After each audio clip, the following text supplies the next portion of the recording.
câu tỏ gió, ở câu tỏ nghe tôm ta lấy gió xanh y nam ta tu y nam ngã ô cơ mal bên tay gió ở câu tỏ gió ở câu tỏ nghe tôm ta lấy gió xanh y nam ta tu y nam ngã ô cơ mal bên tay gió na pe pa Yesu như la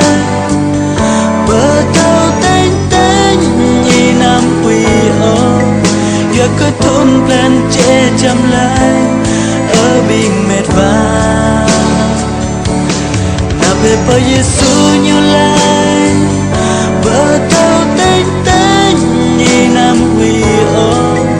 giờ có thôn plan che chăm lại ở bình mệt vã ném mòn lời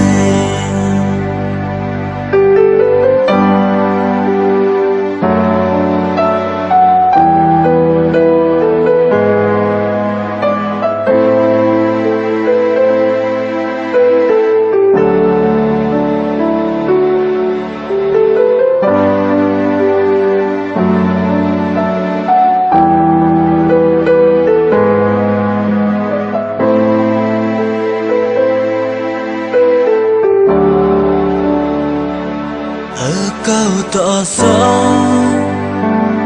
ở câu tỏ nghe tôm ta lấy gió ra y nam ta tu y nam ngã ô cơ mà bên tay gió ở câu tỏ gió ở câu tỏ nghe tôm ta lấy gió ra y nam ta tu y nam ngã ô cơ mal pe tay gió na pe pa Yesu như lai bờ thao tên tên y nam quỳ ô giờ có tuần plan che chăm lại